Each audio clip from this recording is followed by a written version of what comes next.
بسم الله الرحمن الرحيم.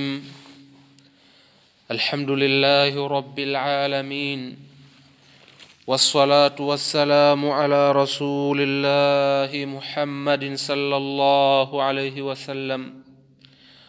أما بعد، ndugu wa Kiislamu, tunaendelea na darasa zetu za mwezi mtukufu wa Ramadhan. Tumemaliza katika maudhui iliyokuwa ikizungumzia masharti ya funga.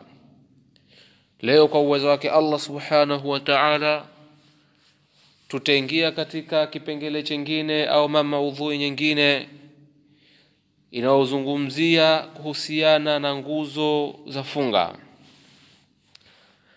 Na funga ina nguzo mbili muhimu kabisa ambazo kuwa inampasa kila Muislamu aweze kuzitambua nguzo mbili hizo na kuzitekeleza ipasavyo.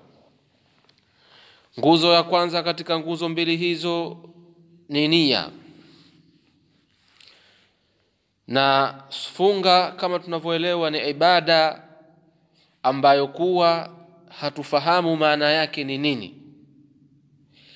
Na hata kama itadhihiri kwa watu baadhi ya hikma, lakini lengo kubwa la kwa nini tuambiwe tufunge hakuna anayejua isipokuwa ni mwenyewe Allah subhanahu wa ta'ala, ambaye kuwa ametokea fardhi hii na akatulazimisha kuitekeleza, ikiwa ni rehma kwa waja wake na kuwatakia wepesi juu ya mazito walionayo, kwa sababu yeye Allah ndiye anayejua lipi ambalo kuwa linatengeneza nafsi za waja wake na kuziweka katika njia ambayo kuwa iko sahihi. Je, ala ya'lamu man khalaq wa huwa al-latiful khabir? Hivi hajui aliyeumba hali ya kuwa yeye ni mpole mwenye habari zote? Kwa hivyo kutokana na hayo, funga imekuwa ni ibada ambayo kuwa maana yake uhalisia hatuwezi kuifahamu.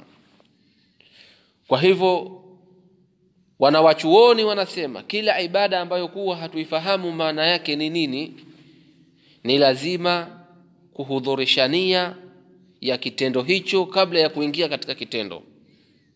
Na hiyo ndio kauli yenye kutegemewa kwa jumhuri ya wanawachuoni. Bila ya shaka pia ni kauli yenye kutegemewa kwa Sheikh Ahmed Al-Khalili na Sheikh As-Saidi Al-Qanubi. Na hii inapata nguvu kwa kauli ya Allah subhanahu wa ta'ala, wama umiru illa liya'budu Allaha mukhlisina lahuddin. Hawakuamrishwa hao zaidi ya kumwabudu Allah na kumtakasia yeye dini peke yake.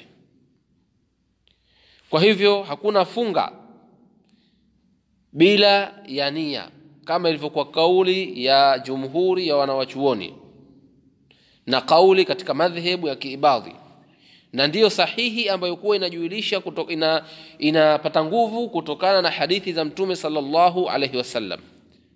Mfano wa hadithi, innamal a'malu binniyati, hakika ya matendo yote ni kwa nia. Innama sihhatul a'mal, hakika ya kusihi matendo ni kwa nia.